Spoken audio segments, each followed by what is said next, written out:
السلام علیکم ورحمۃ اللہ وبرکاتہ۔ امید کرتی ہوں تمام بہنیں خیر و عافیت کے ساتھ ہوں گی اور ایمان کی بہترین حالت میں ہوں گی۔ انشاءاللہ تعالی ہم آج کا اپنا لیسن شروع کرتے ہیں۔ ہجرت ہی کا ٹاپک ہمارا چل رہا ہے انشاءاللہ تعالی۔ رب زدنی علما رب زدنی علما رب زدنی علما اللهم فقهنا في الدين اللهم إني أسألك علما نافعا وعملا متقبلا ورزقا طيبا اللهم انفعنا بما علمتنا وعلمنا ما ينفعنا وزدنا علما۔ بسم الله الرحمن الرحيم اللهم صل على محمد وعلى آل محمد كما صليت على إبراهيم وعلى آل إبراهيم إنك حميد مجيد اللهم بارك على محمد وعلى آل محمد كما باركت على إبراهيم وعلى آل إبراهيم إنك حميد مجيد۔ جی انشاءاللہ تعالیٰ بک کا جو ہے پیج نمبر 9 جو ہے انشاءاللہ تعالیٰ ہم وہاں سے شروع کریں گے۔ آپ لوگ بھی اپنی کتابیں جو ہیں وہ کھول لیں، بکس کے پیج کھول لیں انشاءاللہ تعالیٰ، اور پیج نمبر 9 کا جو دوسرا گراف ہے ہم وہاں سے سٹارٹ کریں گے انشاءاللہ۔ کہ ہجرت کا مطلب کیا ہے؟ اس ہجرت کا مطلب یہ نہیں ہے کہ ایک مقام کو چھوڑ کر آدمی دوسرے مقام پر چلا گیا، بلکہ یہ نہ حق کو چھوڑ کر حق کی طرف بڑھنا ہوتا ہے۔ کہ ہم نے پچھلی پیجز پہ یہ پڑھا تھا نا کہ انسان جب اللہ کا مطلوب انسان بننا چاہتا ہے تو اپنی پسند کا نہیں بلکہ اللہ کی پسند کے کام کرنا شروع کر دیتا ہے۔ پھر اس میں اس کو وہ ہر چیز سے ہجرت کر جاتا ہے، خواہ وہ اس کے اپنے گھر کے ہوں، اپنے خیالات سے، اپنی حرام معاملات کو وہ ہر چیز کو ترک کر دیتا ہے، جو کہ متاع حیات، جہاں تک کہ وہ اپنی متاع حیات کو چھوڑ دیتا ہے، ٹھیک ہے۔ اور یہ ہجرت کی آخری اور انتہائی شکل ہوتی ہے۔ اب یہ کیا کہ اس ہجرت کا مطلب یہ نہیں ہے کہ ایک مقام کو چھوڑ کر آدمی جو ہے دوسرے مقام پر چلا گیا، بلکہ یہ ناحق کو چھوڑ کر حق کی طرف بڑھنا ہے۔ یہ شیطان اور طاغوت کی بندیوں سے نکل کر اللہ کی طرف بھاگنا ہے۔ قرآن و حدیث میں مومن کی ہجرت کو ہجرت الی اللہ کہا گیا ہے، یعنی کہ اللہ کی طرف ہجرت۔ ایسا کیوں ہے؟ ظاہر ہے کہ یہ لوگ زمین کو چھوڑ کر آسمان پر نہیں چلے جاتے بلکہ اسی دنیا میں رہتے ہیں۔ ایسا کہنے کی وجہ یہ ہے کہ چھوڑنے کا یہ عمل خدا ترسی کے نتیجے پر ہوتا ہے۔ اللہ کی طرف ہجرت کرنے کا مطلب یہ ہے کہ اللہ کی راہ میں جو کچھ مانے آئے، جو چیز اس کی طرف بڑھنے میں رکاوٹ بنے، اس کو چھوڑ دینا۔ یہ خدا پرستانہ زندگی کی بنیاد ہے۔ جب تک آدمی ہجرت کے لیے تیار نہ ہو، وہ ایمان کے تقاضے پورے نہیں کر سکتا۔ پھر وہ ہجرت جو ہے چھوڑ دینا، کوئی چیز اس کے رکاوٹ مانی نہیں ہوتی۔ کیا مطلب کہ وہ گھر ہو، وہ فیملی ہو، وہ بری عادتیں ہوں، وہ وقت کا ضیاع کرنا ہو، تو ہر چیز سے وہ ہجرت کر جاتا ہے۔ ہر چیز کو وہ اللہ کے لیے چھوڑ دیتا ہے۔ ہر چیز کو، اچھی چیز کو وہ اپناتا ہے اور بری چیز کو اللہ کے لیے وہ چھوڑ دیتا ہے۔ وہ اپنی زندگی کو اسلامی زندگی بنانے میں وہی کامیاب ہو سکتا ہے جو اس قربانی کے لیے تیار ہو، جو ان ساری چیزوں کو چھوڑنے کے لیے تیار ہو۔ جب وہ دیکھے کہ اس کے اندر ایسے افکار رجحانات پرورش پا رہی ہیں جو اللہ کی مرضی کے خلاف ہیں، تو انہیں خرچ کر وہ نکال دیتا ہے، اور اگر وہ غلط اعمال میں مبتلا ہو تو انہیں ہمیشہ کے لیے چھوڑ دیتا ہے۔ کسی کا تعلق دین کی طرف کھل کر رکاوٹ نہیں بنتا تو ایسے تعلق کو خیر بات کہہ دے۔ کسی معیار زندگی کو برقرار رکھنے کا مسئلہ دین کے کام میں اپنا حصہ ادا کرنے کا موقع نہ دیتا ہو تو ایسے معیار زندگی کو دفن کر دے۔ دین کے تقاضے پورے کرنے میں معاشی خوشحالی کو خطرہ لاحق ہو تو اس کو گوارا کر لے۔ اپنے آپ کو اللہ کے دین کے لیے وقف کرنے میں اپنا اور بچوں کا مستقبل تاریخ نظر آتا ہو تو اس کی پرواہ کیے بغیر آگے ہی بڑھتا جائے۔ غرض ہر بار جب آدمی کسی ایسی حالت میں مبتلا ہو کہ ایک طرف اللہ بلا رہا ہو اور دوسری طرف کوئی دوسرا تقاضا آدمی کو کھینچ رہا ہو تو دوسرے تقاضوں کو چھوڑ کر اللہ کی طرف بڑھ جانا ہے۔ اسی کا نام ہجرت اللہ ہے۔ خلاصہ کیا ہوا کہ اللہ اور اپنے بیچ کی ساری رکاوٹوں کو میں نے دور کرنا ہے، کوشش کرنی ہے۔ اللہ بہت قدردان ہے، وہ ہماری قدر کرے گا۔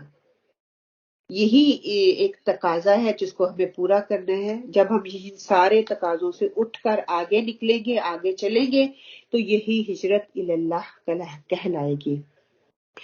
اس ہجرت کے بہت سے مراحل ہیں اور اس کے بے شمار قسمیں بھی ہیں، مگر اس کی حقیقت سمجھنے کے لیے ہم اس کو دو بڑے عنوانات میں تقسیم کر سکتے ہیں: ایک ناجائز اور حرام چیزوں کو چھوڑنا، دوسرا ان چیزوں کو چھوڑنا جو کہ فی نفس سے، یعنی کہ جو چیزیں میرے نفس کو اچھی لگتی ہیں اس سے اجتناب کرنا ہے۔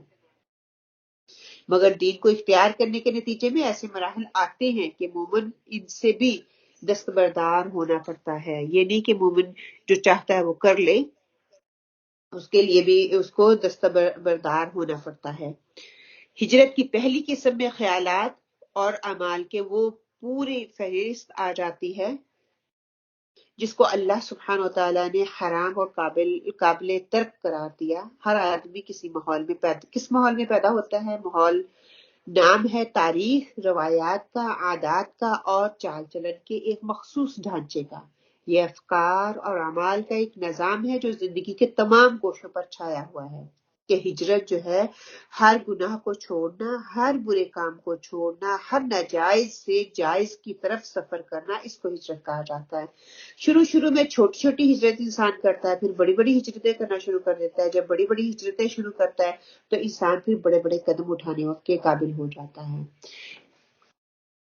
جس طرح زمین کے گولے کے گرد ہوا کا ایک غیر مرئی غلاف ہوتا ہے جس میں ہم لوگ ڈوبے ہوئے ہیں، ٹھیک اسی طرح ہر پیدا ہونے والا اپنے وقت کے ماحول میں ڈوبا ہوا پیدا ہوتا ہے اور اسی کے انداز سے وہ اس کی نشوونما ہوتی ہے۔ ماحول اس کے افکار کو، اس کی روایات کو، اس کی رگ رگ میں پیوست ہو جاتا ہے اور اکثر اوقات ان کے خلاف سوچنا اس کے لیے دشوار ہو جاتا ہے۔ جب آدمی پر حق کا انکشاف ہوتا ہے تو سب سے پہلے اس کے اندر کیا آتا ہے؟ دین کے باپ دادا کو جو دین ہے نا وہ چھوڑنے کا مرحلہ سب سے پہلے اس کے سامنے آتا ہے۔ پھر آدمی کے اندر ایک نفس ہوتا ہے، یہ نفس صرف لذتوں کو ڈھونڈتا ہے کہ اس کے نزدیک کسی چیز کی پسند ناپسند کرنے کا معیار یہ نہیں ہے کہ وہ صحیح یا غلط، اچھی یا بری، بلکہ اس کے نزدیک پسندیدگی کا معیار صرف یہ ہے کہ وہ اسے اچھی لگتی ہے تو اس لیے وہ کر رہا ہے۔ اس کے لیے اس کے ہاں یہ کرائٹیریا نہیں ہے کہ یہ اللہ نے اس کو اجازت دی ہے یا نہیں دی ہے، وہ اس کو اس لیے کر رہا ہے کہ بس یہ اچھی ہے، وہ کر رہا ہے، اس کو اچھی چیز لگ رہی ہے وہ کر رہا ہے اور اس کے ذریعے سے اس کو فائدہ حاصل ہوتا ہے۔ آدمی اپنی جاہلی زندگی میں بہت سی ایسی دلچسپیوں اور مشغولیات وہ اپنے اندر جمع کر لیتا ہے جو اگرچہ غلط ہیں مگر اس کے نفس کو پسند ہوتی ہیں۔ اس طرح وہ بہت سی ایسی ذمہ داریوں کو بھلا دیتا ہے اور اپنی ترک کر دیتا ہے جو اگرچہ اخلاقاً اس کے لیے ضروری ہیں مگر اس کے نفس کو پسند نہیں ہوتی۔ اس لیے جب کوئی شخص ایمان لاتا ہے تو اس کو اپنی زندگی میں شکست اور ریخ کا ایک مستقل عمل جاری کرنا پڑتا ہے۔ بہت سی چیزیں جو اس کو پچھلی زندگی میں نہایت عزیز ہوتی ہیں، پیاری ہوتی ہیں، انہیں ہمیشہ کے لیے اس کو چھوڑنا پڑتا ہے اور بہت سی چیزیں ایسی ہوتی ہیں جن سے انہیں نفرت ہوتی ہے، جن سے اس کی کوئی دلچسپی نہیں ہوتی، ان کو اپنی زندگی میں شامل کرنا پڑتا ہے۔ اس طرح ایمان لانے کے بعد غلط جذبات، غلط تعلقات اور غلط اعمال سے جدائی کی ایک مستقل مہم شروع ہو جاتی ہے۔ زندگی کے تمام معاملات میں ناجائز طریقوں سے بچنے کا ایک اہم عمل شروع ہو جاتا ہے جو موت کی آخری گھڑی تک جاری رہتا ہے۔ یہ ہجرت کی پہلی اور ابتدائی قسم ہے جو ماضی کے غلط عادات اطوار سے اپنے آپ کو پاک کرنے اور آئندہ اس طرح کی کوئی چیز قبول نہ کرنے کی شکل میں ظاہر ہوتی ہے۔ اس ہجرت کا ذکر قرآن میں سورہ مدثر میں اللہ سبحانہ تعالیٰ نے کیا ہے جو کہ نبوت کے بالکل ابتدائی زمانے میں نازل ہونے والی سورہ ہے۔ اس میں اللہ تعالیٰ فرماتے ہیں نا سورہ آیت نمبر 5 کہ گندگی سے ہجرت کرو، یعنی کہ خیال اور عمل کی تمام برائیوں کو چھوڑ دو۔ پہلی بات آپ صلی اللہ علیہ وسلم نے مدجزہ الفاظ میں واضح ہوتی ہے کہ المہاجر من حجر ما نہى اللہ عنہ، کہ مہاجر وہ ہے جو ان چیزوں کو چھوڑ دے جن سے اللہ تعالیٰ نے منع فرمایا ہے۔ تو یہ ہجرت اللہ کا ایک پہلو ہے جس میں آدمی کے تمام ناجائز چیزیں چھوڑ دینی ہوتی ہیں، اللہ کی مرضی کے مطابق بننے کے لیے ان چیزوں سے اپنے آپ کو پاک کرنا ہوتا ہے جو اللہ کی مرضی کے خلاف ہے۔ اس کا دوسرا پہلو یہ ہوتا ہے کہ جس میں آدمی مجبور ہوتا ہے کہ اپنے جائز مفادات بھی اللہ کی راہ میں قربان کر دے۔ کئی دفعہ ایسا بھی ہوتا ہے ناجائز ہی نہیں بلکہ کئی دفعہ جائز بھی اللہ کی راہ میں اس کو قربان کرنے پڑتے ہیں۔ ایسا اس لیے کہ اسلام آدمی کو کرنے کا اتنا بڑا کام دے دیتا ہے کہ اس کے بعد پھر اسے کچھ اور کرنے کا موقع نہیں ملتا۔ اس کی تو جہاد اپنی ذات سے ہٹ کر ہماتن اسلام کی طرف لگ جاتی ہے۔ کتنی بڑی یہ سٹیٹمنٹ ہے کہ ایسا اسلام جو ہے جب وہ اللہ اپنے مفادات کو اللہ کی راہ میں قربان کرنے کے لیے کرتا ہے، کہ دعوت حق اور اشاعت دین کی بات یہاں پہ کی جا رہی ہے کہ ایسا انسان اسلام آدمی کو کرنے کا اتنا بڑا کام دے دیتا ہے کہ اس کو کوئی کسی اور کرنے کا، کوئی اور چیز کام کرنے کا موقع ہی نہیں ملتا، کہ اللہ اس کے ہر جذبے کی تسکین کر دیتا ہے، اس پر ہر چیز اس کو مل جاتی ہے، بندے کو کسی کی پرواہ نہیں رہتی، کسی فرد سے مطلب کہ فردن اس کو کیا لوگ کہہ رہے ہیں، اس کا جو ہے نا ایک علیحدہ ہی دنیا میں وہ چلا جاتا ہے، اس کا ایک علیحدہ ہی فائدہ اس کو حاصل ہونا شروع ہو جاتا ہے۔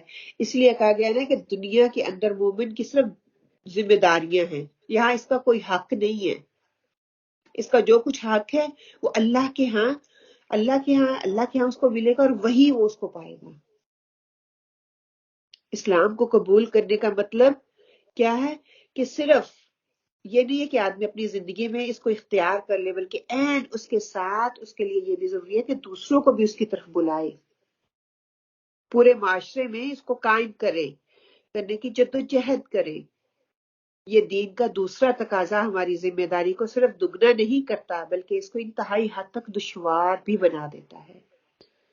اگرچہ انفرادی زندگی میں ممکن حد تک دین کو اختیار کرنا بھی کچھ آسان کام نہیں، یہ فتنوں سے بھری ہوئی دنیا میں اپنے اختیار اور اپنے ارادے کو صرف صحیح سمت استعمال کرنا ہے، یا خود مختار ہو کر اپنی مرضی سے اپنے آپ کو پابند بنا لینا اور موت کی آخری گھڑی تک پابند بنائے رکھنا۔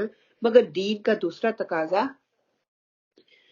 بندگان خدا تک پیغام پہنچانا ہے، دوسرے لوگوں تک اللہ کا پیغام پہنچانا۔ امت مسلم ہونے کے ناطے ہم پر یہ ذمہ داری ہوتی ہے کہ اصل کام جو ہے نا وہ جیسے ہم جو اب سورت اثر پڑھتے ہیں کیا ہمیں اس کا رزلٹ ملتا ہے، وَالْعَصْرِ إِنَّ الْإِنسَانَ لَفِي خُسْرٍ إِلَّا الَّذِينَ آمَنُوا وَعَمِلُوا الصَّالِحَاتِ وَتَوَاصَوْا بِالْحَقِّ وَتَوَاصَوْا بِالصَّبْرِ، کہ امر بالمعروف اور نہی منکر کریں گے، کہ میری زندگی کا مقصد تیرے دین کی سرفرازی، اس لیے میں مسلمان، اس لیے میں نمازی، کہ انبیاء کی زندگی میں لوگوں نے ان کی قدر نہیں کی، انہوں نے وہ اپنی آنکھوں سے نہیں دیکھا، جس کی انہوں نے محنت کی، جس کی انہوں نے کوشش کی، اللہ تعالیٰ نے قیامت والے دن اللہ تعالیٰ ان کو خاص درجہ دیں گے۔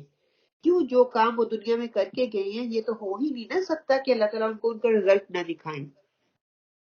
تو قیامت والے دن اللہ سبحانہ و تعالیٰ جو ہے ان کے سامنے وہ رزلٹ رکھیں گے کہ حق اور اشاعت دین کے علاوہ کسی کام میں وہ جتنا وقت اور قوت بھی صرف کرے گا، اس کے معنی یہ ہے کہ اسی کے مقدر وہ اصل فریضے کی ادائیگی میں کمی کر رہا ہے۔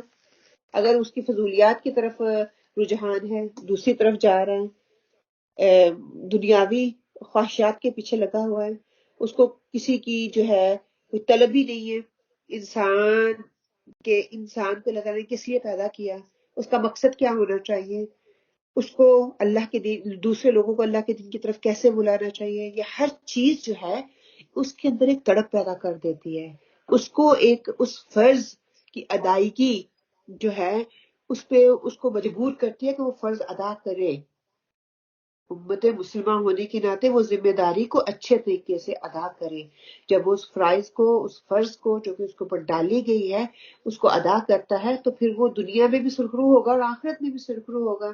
ہم کہتے ہیں نا کہ یہ کام مسجد کا کام ہے، مفسرین اور اسکالرز کا کام ہے، دین کی اشاعت کا، میرا اور آپ کا کام نہیں ہے۔ دنیا میں کے کاموں میں ہم مصروف، کھا رہے ہیں، پی رہے ہیں، عیش کر رہے ہیں، ہمیں کسی قسم کی کوئی فکر نہیں ہے، لیکن سب سے بڑا کام اور سب سے بڑا فریضہ تو یہی اللہ تعالیٰ نے ہمیں دیا تھا کہ اللہ کے دین کی دعوت حق کی اشاعت جو ہے نا وہ دوسروں تک کر جاؤ، وہ حق دوسروں تک پہنچا جاؤ، جو کہ آپ صلی اللہ علیہ وسلم نے آخری خطبے میں کیا کہا تھا کہ میں نے پہنچا دیا اور لوگوں نے اس کی تصدیق کی۔ میں اور آپ، یہ ہمارا فرض بنتا ہے کہ ہم اس حق کو، اس فریضے کو اپنی پوری کوششوں کے باوجود اگر نہ کر پائے تو ہم اس میں ناکام رہ جائیں گے۔ ہمیں حد الامکان کوشش کرنی ہے کہ ہم اس کو بہترین انداز سے دوسروں تک پہنچا جائیں، اپنا کہیں نہ کہیں تھوڑا بہت حق ادا کر جائیں۔ اللہ تعالیٰ سے دعا کرتی ہوں کہ اللہ تعالیٰ ہمیں اپنے فرض کو بہترین طریقے سے ادا کرنے کی توفیق عطا فرمائے۔ ربنا تقبل منا انك انت السميع العليم وتب علينا انك انت التواب الرحيم، وقولوا قولي هذا واستغفر الله لي ولكم، امين۔ السلام عليكم ورحمة الله۔